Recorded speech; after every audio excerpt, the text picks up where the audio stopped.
Hadrax IV was the kind of world that appeared in military briefings with adjectives like strategically insignificant and tactically challenging, which meant it was worthless rock that people kept dying on because neither side would admit the other could have it.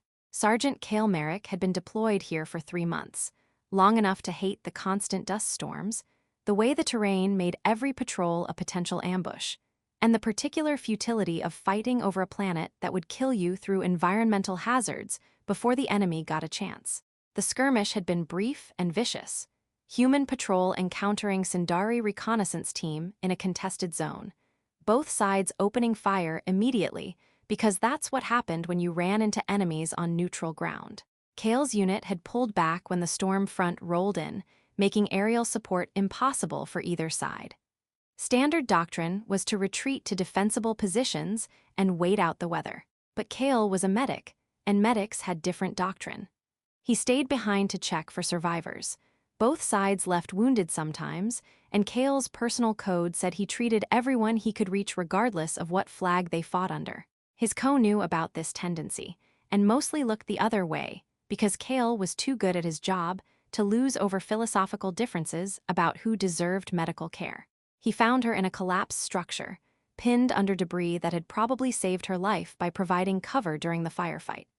She was Sindari, distinctive crystalline skin patterns that shifted between blue and violet with what Cale had learned indicated pain or stress. Her armor was damaged, blood seeping from a wound he couldn't fully see yet. Her eyes tracked him as he approached, large and expressive in the way Sindari eyes were, currently wide with a combination of pain and calculation. Her hand moved toward a weapon just out of reach. Cale stopped 3 meters away, showing his hands were empty except for his medical kit. He spoke in the broken Sindari he'd picked up over years of deployments. Medic, here to help, would she let him treat her? His pronunciation was terrible but comprehensible. The Sindari woman stared at him for a long moment, long enough that Cale thought she might refuse, might choose to die rather than accept help from an enemy. Then she gave a slight nod, her hand falling away from the weapon. Cale approached carefully, assessing the situation. The debris was heavy, but he could move it without risking further injury to her. He explained what he was doing as he worked, his voice calm and matter-of-fact. Talking helped injured people stay calm, and it helped him stay focused. Didn't matter that she was Sindari, that her people and his had been killing each other for years. Right now, she was just someone hurt who he could help. He got the debris shifted enough to access her fully. The wound was across her ribs, deep laceration from shrapnel that had penetrated armor. Serious but survivable with proper treatment. He pulled out supplies and began working, first cleaning the wound which made her hiss in a sound that translated pain across species barriers. Cale apologized reflexively, continued working. His hands were steady from 12 years of practice, treating wounds in conditions ranging from field hospitals to active firefights. What Cale couldn't know from her unmarked armor and the absence of obvious rank insignia, was that the Sindari woman he was treating was Ashara Velnir, High Commander of the Sindari Third Fleet, one of the most strategically important figures in their entire military structure. She'd been on Hadrax IV conducting personal reconnaissance of the front lines, something she did periodically against her staff's advice when the skirmish erupted. Her protective detail had been scattered, and she'd taken cover in the structure that subsequently collapsed. Now she was being treated by an enemy medic who had absolutely no idea who she was, who was talking to her in terrible Sindari about wound care while his hands worked with competent gentleness. Ashara watched him with an intensity that went beyond normal patient observation. She was trying to understand what kind of person did this, stayed behind to help enemy wounded, risked capture or death to treat someone from the opposing side. In her experience, human soldiers were efficient killers, strategically sound, but not particularly known for battlefield mercy. Cale finished cleaning the wound and began applying synthetic tissue adhesive, explaining each step because talking helped. He told her it would hurt but should seal properly, that she'd need proper medical attention soon, but this would keep her stable. He asked if she had a medical beacon. Ashara indicated her damaged armor where the beacon had been destroyed in the collapse. Cale made a sound that suggested he'd expected that, then made a decision that would definitely get him in trouble with his if it was ever discovered. He pulled out his own emergency beacon, reprogrammed it to Sindari military frequencies he'd memorized from intelligence briefings, and activated it. Her people would find her now, probably within the hour given how fast Sindari search and rescue responded. Ashara watched him do this with an expression he couldn't read, but that seemed significant in ways he didn't understand. He just ensured her rescue at cost to his own safety. Without the beacon, his own people would have harder time finding him if he got in trouble. As he began wrapping her wound with practiced efficiency, Ashara made her decision. She asked him in accented but clear standard why he was helping her. Kale paused in his wrapping, his eyes meeting hers. He considered the question seriously. He said because she was injured and he was a medic, and that was enough reason. War made people enemies, but it didn't make suffering less real. She asked if he knew what she might do once recovered. Return to fight, possibly kill humans, maybe kill him personally if they met again in combat. Kale met her eyes steadily and said he knew. But if he only helped people who'd never oppose him again, he'd help no one. His job was to preserve life when possible, not calculate strategic implications. This answer affected Ashara in ways Kale couldn't see. She studied his face, his hands still carefully wrapping her wound with a gentleness that seemed at odds with their circumstances. Her crystalline skin patterns shifted to colors he didn't recognize, emotional states he hadn't learned to read yet. She told him, voice soft, that he should know something. She wasn't an ordinary soldier. This was more than he'd saved. Before she could elaborate, sounds of approaching movement made Kale freeze. Sindari voices, getting closer fast. Ashara's people had responded to the beacon with speed that should have told Kale something was unusual, but he was too focused on finishing the bandage and getting out before he was captured. He secured the wrapping quickly, gathered his supplies. Ashara's hand shot out, catching his wrist with surprising strength for someone injured. She told him he'd saved more than he knew today and that she wouldn't forget what he'd done. The intensity in her golden eyes suggested this wasn't simple gratitude, but something deeper. Kale pulled away gently, told her she'd be okay, her people were close. He wished her well in his broken Sindari and disappeared into the ruins moments before Sindari soldiers arrived, never seeing Ashara's expression as she watched him go, never hearing her describe him to her rescuers with details that would later help her identify him. Kale made it back to his unit without incident, arriving just as the storm intensified enough that his had been considering sending a search team. He reported finding no survivors, which was technically true of human survivors, and said nothing about treating a Sindari soldier. His accepted the report, trusted Kale's judgment, because 12 years of service had earned that trust. Kale spent the next 2 days treating minor injuries in his unit while trying not to think about the Sindari woman's eyes, the way she'd gripped his wrist, the intensity in her voice when she said he'd saved more than he knew. Meanwhile, in Sindari Command, Ashara's rescue had created controlled chaos. High Command had been informed that Ashara Velnir, one of their most valuable strategic minds, had gone missing during reconnaissance. Her recovery, injured but stable, brought relief mixed with fury that she'd been vulnerable at all. The soldiers who found her reported that someone had already treated her wounds professionally, with human military medical supplies. They'd arrived to find their high commander bandaged and stable, sitting calmly with a beacon that wasn't Sindari issue active beside her. When questioned, Ashara admitted a human medic had treated her, activated the beacon to ensure her rescue, then left before her people arrived. She provided a detailed description of the medic. Height, build, distinctive features, even the cadence of his terrible Sindari, and the way his hands had moved with practiced competence. Her command staff was appalled that an enemy combatant had gotten that close to her, that she'd been vulnerable to capture or assassination. Ashara dismissed their concerns with the authority of someone whose rank allowed dismissing concerns, but she privately requested intelligence on human medical personnel in the sector. She wanted to identify the medic who'd helped her. Sindari intelligence was efficient. Within 2 days, they had a name: Sergeant Kale Merrick, combat medic attached to human colonial forces, 12 years service, multiple deployments. His record showed commendations for medical service under fire, no disciplinary issues, and interestingly, several notations about treating non-human wounded when opportunities arose, a pattern of behavior that matched what Ashara had experienced. She studied his service photo, memorizing features that matched the face she'd already committed to memory while he wrapped her wound. 3 days after the storm cleared, Kale's unit was reassigned to a different sector, routine rotation, nothing unusual. They were loading transports when communication came through. Sindari forces were requesting parley under truce flag.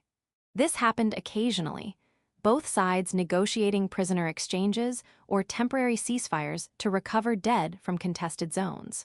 But this request was unusual in its specificity.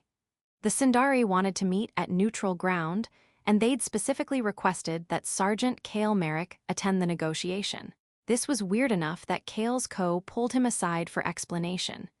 Kale had no idea why the Sindari would know his name, let alone request his presence. Unless his stomach dropped, unless they'd identified him as the medic who treated their wounded 3 days ago. But how? He hadn't given his name, hadn't been wearing anything that would identify him specifically beyond human military gear. The co decided the request was intriguing enough to honor. Kale was ordered to attend the parley as part of the human delegation. He'd just observe, wouldn't be expected to negotiate anything, but his presence was apparently required by Sindari request. Kale agreed because arguing with orders was pointless, but he had growing dread about what this meeting would reveal. The parley site was cleared ground between front lines, designated neutral by mutual agreement. Human delegation arrived first, senior officers, diplomatic personnel, and Kale feeling distinctly out of place in this high-level gathering. They waited with the kind of tension that came from being exposed between enemy lines, trusting truce protocols that had occasionally been violated in the past. Then the Sindari delegation arrived, and Kale's worst fears were confirmed. She was there. The woman he'd treated, but now in full command regalia with rank insignia that even his limited knowledge of Sindari military structure recognized as extremely high-ranking.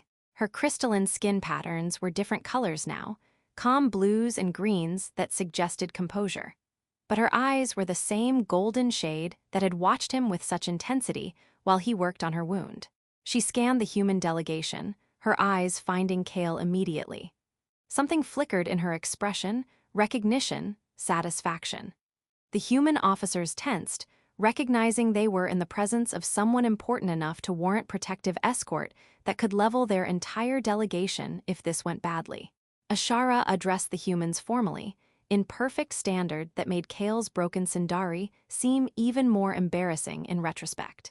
She introduced herself as High Commander Ashara Velnir of the Sindari Third Fleet. Several human officers went visibly pale. They'd been negotiating with one of the Sindari's top military leaders, and they hadn't known she was even in the sector.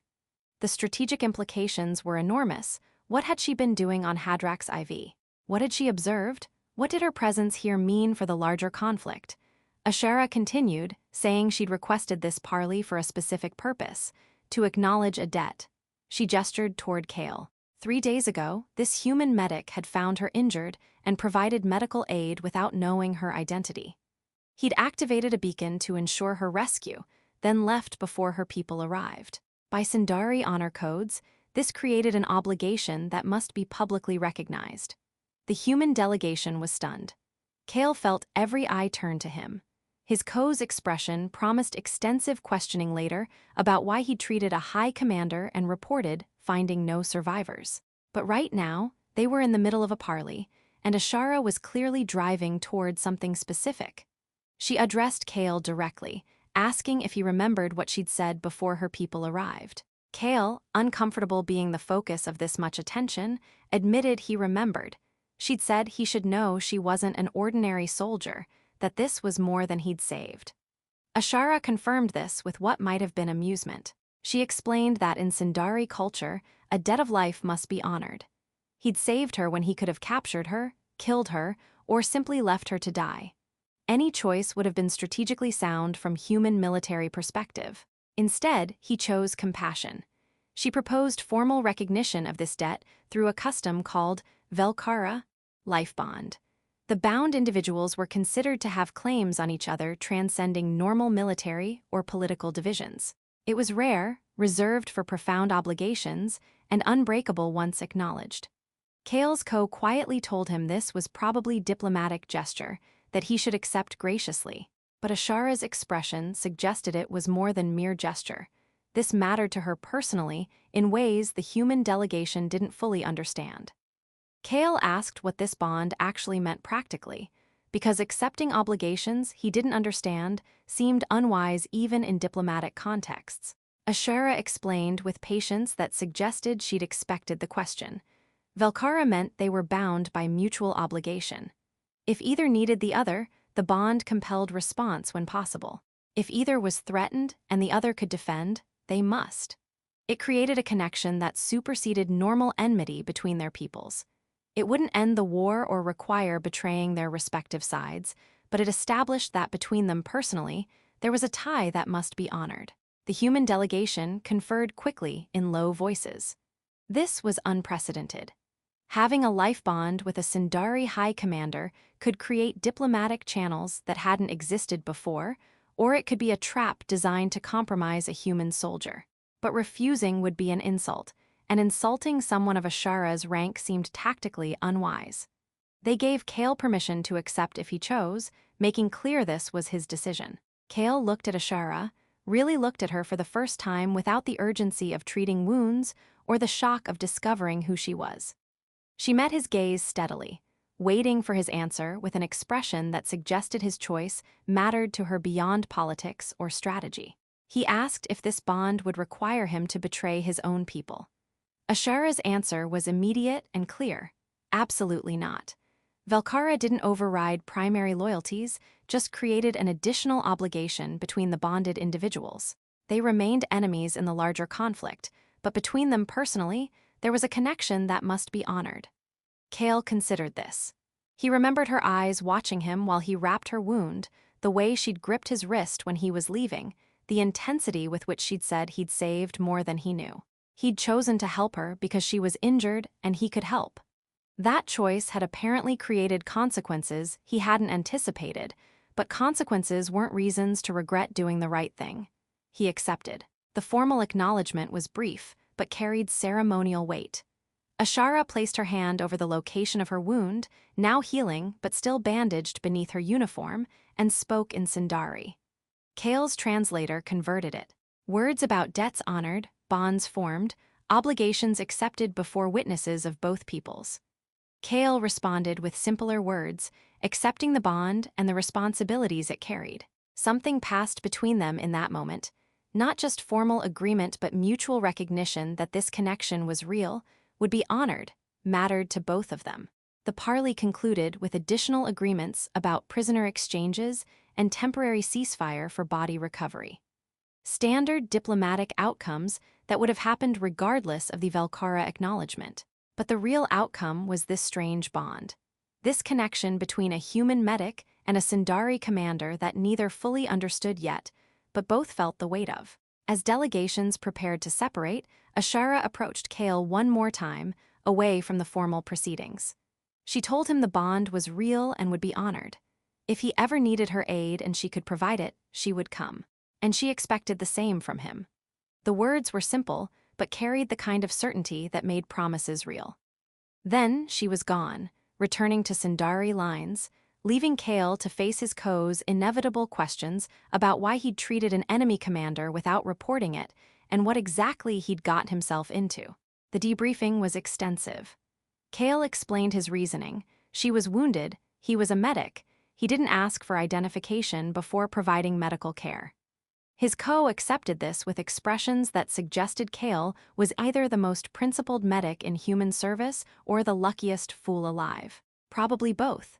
The Velkara bond was analyzed by intelligence personnel who'd never heard of it before and had to research Sindari cultural databases. Turned out it was real, ancient, and exactly as binding as Ashara had described. Kale was now formally connected to a Sindari high commander by obligations that transcended normal military hierarchy. Weeks passed. The war continued, but with subtle shifts. Channels of communication that hadn't existed before started opening between human and Sindari forces. Prisoner treatment improved on both sides. Ceasefires for medical evacuations became more common. Kale didn't know if Ashara was responsible for these changes, but the timing was suspicious. Then he received a message through the new communication channels. Encrypted, personal, from Ashara herself. She thanked him again for his compassion, said that his simple act of care had changed her perspective on humans. She'd viewed them as enemies to be defeated through superior strategy and force. Now she saw they were people capable of choosing kindness even in war, which complicated simple opposition. The message ended with a promise. The bond was real, and if he ever called, she would answer if she could. Kale kept the message, not sure what to do with this strange connection to an enemy commander. But he found himself thinking about her eyes, the intensity with which she'd watched him work, the way a simple act of medical care had somehow bridged a gap between enemies that years of diplomacy hadn't managed. Months later, Kale's unit was pinned down in an ambush, overwhelming force, no support close enough to arrive before they were overrun. Kale made an impossible choice. He activated a Sindari frequency he'd been given in Ashara's message and sent a brief transmission. Medic requesting assistance, coordinates attached, Velkara bond invoked. He didn't know if she'd receive it, if she'd respond, if the bond meant enough for her to risk her people's anger by helping an enemy unit. 20 minutes later, far too fast for standard response, Sindari forces arrived. But they didn't join the ambush. They drove off the attackers with precision that spoke of elite units, then established a perimeter. Ashara herself appeared, in full battle armor that made her even more imposing than her command regalia had. She found Kale among his unit's defensive position, her expression unreadable behind her helmet until she removed it to reveal those golden eyes. She said simply that the bond was honored, that he'd called, and she'd come because she was able. The political complications would be enormous, but some obligations transcended politics. Kale thanked her, asked why she'd risked so much. Ashara's answer was direct, because he'd shown her that mercy was possible even between enemies, and she wouldn't forget that gift. She'd thought humans were just efficient opponents. He'd proven they could choose compassion over strategy, kindness over tactical advantage. That was worth protecting, even if it complicated her war. The aftermath of Ashara's intervention was complicated. Her command staff demanded explanation for why their high commander had risked elite forces to save an enemy unit. Ashara invoked Velkara, explained the life bond publicly, and made clear she'd honored an obligation as their customs demanded. It was unprecedented but not technically a violation of protocol. Still, it created tensions within Sindari command structure that Ashara navigated with the political skill that had made her a high commander in the first place. On the human side, Kale's unit couldn't exactly complain about being rescued, but the strategic implications were debated endlessly. Intelligence personnel tried to understand what Ashara's intervention meant for the larger conflict. Was it genuine adherence to cultural obligation or strategic manipulation designed to create assets within human forces? Kale maintained it was genuine, that Ashara honored the bond because honor mattered to her. Not everyone believed him, but his backed his assessment. Over the following months, the bond between Kale and Ashara became something both strange and significant. They communicated through the channels her initial message had opened, usually brief exchanges about battlefield medicine, cultural practices, philosophical differences between their peoples. Nothing that violated military security from either side, but conversations that built understanding beyond simple opposition.